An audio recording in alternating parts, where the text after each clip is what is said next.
Romper con hábitos que te sabotean no es un acto heroico de un solo día.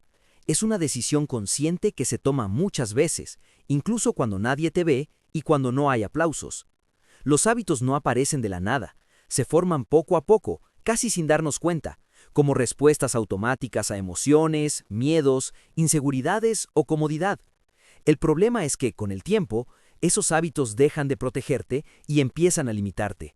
Te prometen alivio inmediato, pero te roban crecimiento a largo plazo. Y ahí es donde nace el conflicto interno. Sabes que algo no te hace bien, pero sigues haciéndolo porque es familiar, porque te evita enfrentarte a lo incómodo, porque te mantiene en una zona conocida, aunque no te haga feliz. Muchos hábitos que sabotean tu vida no parecen peligrosos a simple vista. Procrastinar, quejarte constantemente, compararte con otros, posponer decisiones importantes, buscar excusas, rodearte de personas que no te inspiran, consumir contenido vacío durante horas, dormir mal, hablarte de forma negativa. Nada de eso parece grave en un solo día, pero cuando se repite durante meses o años, construye una versión de ti que vive muy por debajo de su potencial. El verdadero daño no es lo que pierdes hoy, sino la persona que dejas de ser mañana. Romper con estos hábitos requiere primero honestidad brutal contigo mismo. No puedes cambiar lo que no reconoces. Dejar de culpar a las circunstancias, a la suerte, a la infancia, a otras personas. Puede que no seas responsable de todo lo que te pasó, pero sí eres responsable de lo que haces con eso ahora. Mientras sigas justificando tus hábitos, seguirán teniendo poder sobre ti. El cambio empieza cuando aceptas que, aunque duela, hay comportamientos que tú eliges repetir y que ya no te sirven. Después viene la parte incómoda, aceptar que soltar un hábito saboteador duele porque deja un vacío. Ese hábito cumplía una función, aunque fuera negativa. Te daba placer, distracción, sensación de control o evitaba que enfrentaras miedos más profundos. Cuando lo quitas, aparece el silencio, la incomodidad, la ansiedad. Y ahí es donde la mayoría vuelve atrás. No porque no pueda cambiar, sino porque no está dispuesto a atravesar ese momento de incomodidad. Crecer implica aprender a estar incómodo sin huir. Romper un hábito no es solo decir no a algo, es decir sí a otra cosa. Si quitas una conducta pero no la reemplazas, tu mente buscará volver a lo conocido. Por eso el cambio real se construye con pequeñas acciones nuevas repetidas de forma constante. No necesitas una transformación radical de la noche a la mañana, necesitas coherencia diaria. Pequeñas decisiones que, acumuladas, cambian tu identidad. Cuando actúas diferente, empiezas a verte diferente, y cuando te ves diferente, actúas aún mejor. La actitud juega un papel clave en este proceso. No se trata de esperar a sentirte motivado, porque la motivación es inestable. Se trata de actuar incluso cuando no tienes ganas. Ahí es donde se rompe el ciclo del autosabotaje. Cada vez que haces lo correcto, aunque no sea cómodo, le envías un mensaje claro a tu mente. Ya no mando yo, ahora mandas tú. Esa repetición construye autoestima real, no la que viene de frases bonitas, sino la que nace de cumplir que a ti mismo. También es fundamental entender que no todo hábito se rompe con fuerza de voluntad. El entorno importa más de lo que crees. Si sigues rodeado de las mismas distracciones, de las mismas personas negativas, de los mismos estímulos que alimentan tus viejos patrones, el cambio será mucho más difícil.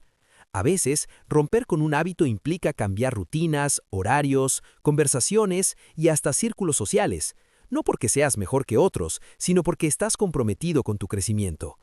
Habrá recaídas y eso no significa fracaso, significa que estás en proceso. El error no está en caer, sino en usar la caída como excusa para rendirte. Cada vez que vuelves a intentarlo, fortaleces tu carácter. El viejo yo se alimenta de la culpa y la resignación. El nuevo yo se construye con responsabilidad y aprendizaje. No se trata de ser perfecto, sino de ser consciente y constante. Cuando empiezas a romper hábitos que te sabotean, algo cambia dentro de ti. Empiezas a sentir respeto por ti mismo. Ya no necesitas demostrar nada a nadie, porque sabes que estás avanzando. Y ese respeto interno es el cimiento de cualquier transformación real. Es ahí cuando el viejo yo empieza a quedarse sin fuerza, no porque lo odies, sino porque ya no lo necesitas. Dejar de vivir desde el pasado es uno de los actos más liberadores y al mismo tiempo más difíciles que puede hacer una persona. El pasado tiene una fuerza enorme porque está cargado de emociones, recuerdos, errores, culpas, fracasos y también momentos buenos a los que a veces nos aferramos para no avanzar. Muchas personas no viven su vida actual, viven una repetición constante de lo que ya ocurrió. Sus decisiones, miedos y límites no nacen del presente, sino de experiencias antiguas que siguen gobernando su mente como si todavía estuvieran sucediendo. El problema no es tener pasado, todos lo tenemos. El problema es permitir que ese pasado defina quién eres hoy. Cuando vives desde el pasado, reaccionas en lugar de elegir. Si una vez fallaste, tu mente te dice que volverás a fallar. Si alguien te hizo daño, levantas muros incluso con personas que no tienen nada que ver. Si una oportunidad no salió bien, empiezas a evitar nuevas oportunidades por miedo a repetir el dolor.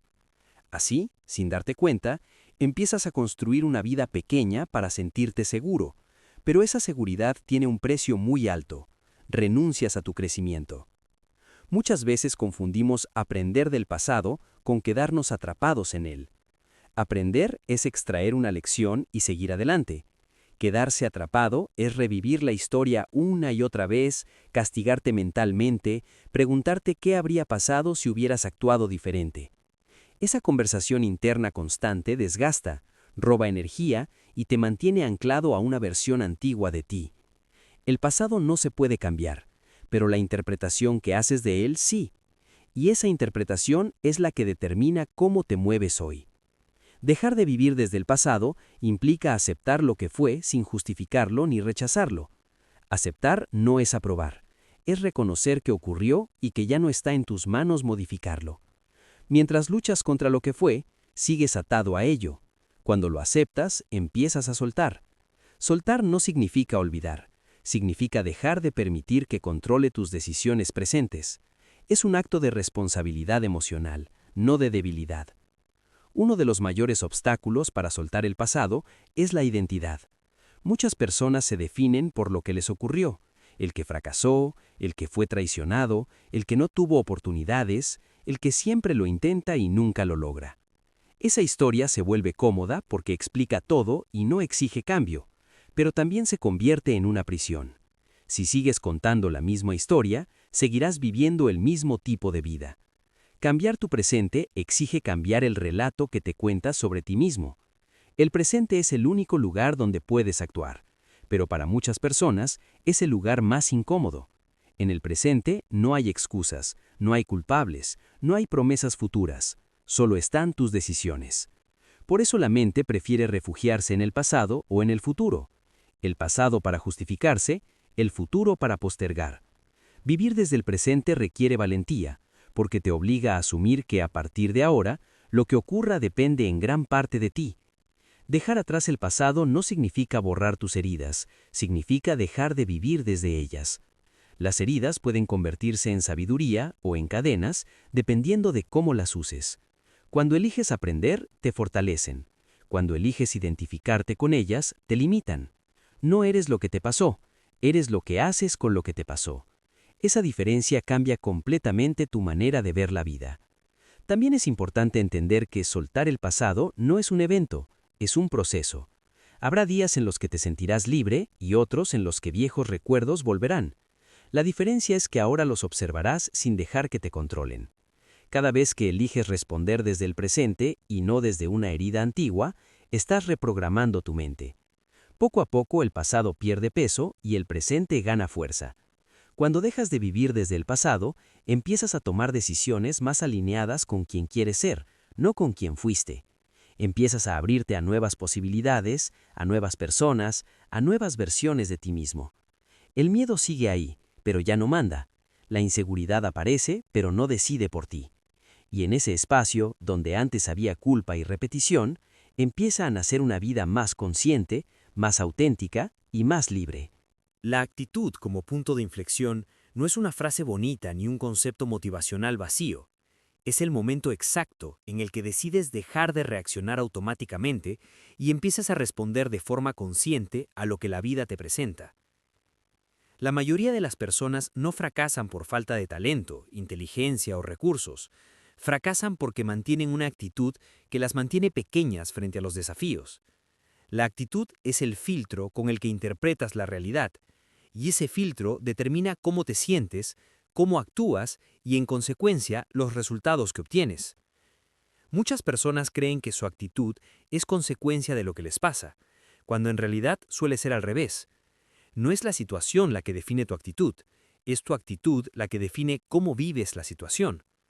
Dos personas pueden atravesar el mismo problema y salir con resultados completamente distintos. Una se victimiza, se queja y se paraliza. La otra asume responsabilidad, aprende y avanza. La diferencia no está en el problema, está en la actitud con la que cada una lo enfrenta. El punto de inflexión aparece cuando entiendes que no puedes controlar todo lo que ocurre, pero sí puedes controlar la forma en la que eliges responder. Ese momento es poderoso porque te devuelve el control. Mientras sigas creyendo que tu estado emocional depende de factores externos, estarás a merced de ellos. Cuando decides que tu actitud es una elección, incluso en circunstancias difíciles, recuperas tu poder personal. La actitud no es negar la realidad ni fingir que todo está bien, es mirar la realidad de frente y decidir qué haces con ella. Hay días difíciles, injusticias, fracasos y pérdidas. Tener buena actitud no significa sonreír ante todo. Significa no permitir que eso te destruya por dentro ni te haga abandonar tus valores. Es la capacidad de mantener dirección incluso cuando el camino se vuelve incómodo. La forma en la que te hables a ti mismo es una expresión directa de tu actitud. El diálogo interno puede impulsarte o sabotearte. Cuando enfrentas un reto y tu mente repite que no puedes, que siempre te pasa lo mismo, que no eres suficiente, tu actitud se vuelve defensiva y limitada. En cambio, cuando eliges un lenguaje interno más consciente, no ingenuo pero sí constructivo, empiezas a actuar desde la posibilidad y no desde el miedo. La actitud también se refleja en cómo interpretas los errores. Para una mentalidad limitada, el error es una prueba de incapacidad. Para una actitud de crecimiento, el error es información. Cuando cambias esa interpretación, cambia tu comportamiento. Dejas de evitar desafíos y empiezas a buscarlos. No porque no tengas miedo, sino porque entiendes que el miedo no es una señal para detenerte, sino una señal de que estás saliendo de lo conocido. Muchas personas esperan que algo externo provoque su cambio de actitud. Un golpe fuerte, una pérdida, una crisis. A veces eso ocurre, pero no es necesario tocar fondo para cambiar. El verdadero punto de inflexión sucede cuando decides cambiar tu actitud incluso cuando todo parece igual, cuando eliges ser responsable en lugar de quejarte, actuar en lugar de postergar, aprender en lugar de rendirte. Esas decisiones silenciosas son las que redefinen tu camino. La actitud influye directamente en tus relaciones. Una persona con actitud negativa constante termina aislándose, no porque los demás sean malos, sino porque nadie quiere permanecer mucho tiempo en un entorno cargado de queja y resignación. En cambio, una actitud positiva y responsable no significa ser ingenuo, significa aportar soluciones, escuchar, sumar. Eso genera confianza, respeto y oportunidades. También influye en tu disciplina. Cuando tu actitud es reactiva, haces las cosas solo cuando tienes ganas. Cuando tu actitud es consciente, haces lo que sabes que es correcto, incluso cuando no te apetece. Esa diferencia separa a quienes avanzan de quienes se quedan estancados. La actitud correcta convierte la constancia en un hábito y el esfuerzo en parte de tu identidad. El cambio de actitud no ocurre de un día para otro, se entrena. Se construye a través de pequeños actos diarios. Cómo empiezas el día, cómo respondes a un comentario incómodo, cómo gestionas una frustración, cómo eliges levantarte después de una caída. Cada uno de esos momentos es una oportunidad para reforzar una nueva forma de estar en el mundo. Cuando la actitud se convierte en tu punto de inflexión, empiezas a darte cuenta de que no necesitas que todo cambie para sentirte fuerte. Empiezas a cambiar tú, y al hacerlo, todo lo demás comienza a ordenarse alrededor de esa nueva forma de pensar y actuar. La vida no se vuelve más fácil, pero tú te vuelves más capaz, más consciente y más dueño de tus decisiones. La responsabilidad total sobre tu vida comienza en el momento en que dejas de buscar culpables externos para explicar por qué no estás donde te gustaría estar. No es un concepto cómodo, porque asumir responsabilidad significa renunciar a las excusas que durante años te han protegido del miedo al cambio. Mientras culpas a las circunstancias, a otras personas o a la mala suerte, te liberas momentáneamente del dolor, pero también renuncias a tu poder. La responsabilidad no es una carga, es una llave, y solo quien la toma puede abrir la puerta a una transformación real. Asumir responsabilidad total no significa que todo lo malo que te ocurrió sea tu culpa. Hay injusticias, contextos difíciles y situaciones que escapan completamente a tu control. La diferencia está en lo que haces después. Puedes quedarte atrapado en la queja o puedes preguntarte qué depende de ti a partir de ahora. Esa pregunta cambia el enfoque de víctima a protagonista, y ese cambio, aunque sutil, altera por completo la manera en la que enfrentas la vida. Muchas personas viven esperando que algo externo cambie para sentirse mejor, que alguien las valore, que llegue una oportunidad, que las condiciones sean ideales. El problema es que la vida no funciona así. Cuando delegas tu bienestar en factores externos, te vuelves pasivo. La responsabilidad total te devuelve la iniciativa. Te obliga a aceptar que, incluso si no elegiste el punto de partida, sí eliges cada paso a partir de hoy. Responsabilizarte de tu vida implica observar tus decisiones diarias con honestidad. No solo las grandes decisiones, sino las pequeñas, esas que parecen insignificantes, pero que se repiten todos los días. ¿A qué le dedicas tu tiempo? ¿Qué pensamientos alimentas? ¿Con quién te rodeas? ¿Cómo reaccionas ante un problema? ¿Cómo hablas de ti mismo? Todo eso construye tu realidad. Cuando entiendes esto, dejas de pedir resultados diferentes haciendo exactamente lo mismo. La responsabilidad total también implica aceptar las consecuencias de tus actos sin autoengaños. Si no cuidas tu salud, tu cuerpo lo reflejará. Si no inviertes en aprender, tus oportunidades serán limitadas. Si no cuidas tus relaciones, se deteriorarán. No se trata de castigarte, sino de comprender la relación directa entre causa y efecto. Esa comprensión te vuelve más consciente y, paradójicamente, más libre. Uno de los mayores obstáculos para asumir responsabilidad es el miedo a equivocarse. Muchas personas prefieren no decidir para no fallar, pero no decidir también es una decisión, y casi siempre conduce al estancamiento. Asumir responsabilidad es aceptar que te equivocarás, que no siempre acertarás, pero que aprenderás en el proceso. El crecimiento no viene de hacerlo todo bien, viene de hacerte cargo de lo que sale mal. Cuando empiezas a vivir desde la responsabilidad, cambia tu lenguaje. Dejas de decir no puedo y empiezas a decir no estoy dispuesto a pagar el precio. Dejas de decir no tengo tiempo y empiezas a decir no es mi prioridad. Ese cambio de palabras refleja un cambio interno profundo. Ya no te engañas, reconoces tus elecciones y al hacerlo, recuperas la capacidad de elegir diferente. La responsabilidad total no te aísla, al contrario, mejora tus relaciones. Cuando dejas de exigir que otros te completen o te salven, te relacionas desde la madurez. Dejas de esperar que los demás cambien para tú estar bien. Empiezas a comunicarte mejor, a poner límites, a asumir tu parte en los conflictos. Eso genera respeto y vínculos más auténticos. También fortalece tu autoestima. La autoestima real no nace de palabras bonitas, nace de cumplirte. Cada vez que asumes responsabilidad y actúas en coherencia con lo que dices, tu confianza crece. Ya no necesitas validación constante, porque sabes que estás haciendo lo que depende de ti. Incluso cuando los resultados tardan en llegar, hay una tranquilidad interna que antes no existía. Vivir desde la responsabilidad total no significa cargar con todo el peso del mundo, significa dejar de cargar con lo que no te corresponde y hacerte cargo de lo que sí. Es una forma adulta de vivir, menos cómoda al inicio, pero infinitamente más poderosa a largo plazo. Cuando asumes que tu vida es tu proyecto, dejas de esperar rescates y empiezas a construir, paso a paso, la versión de ti que sabes que puedes llegar a ser.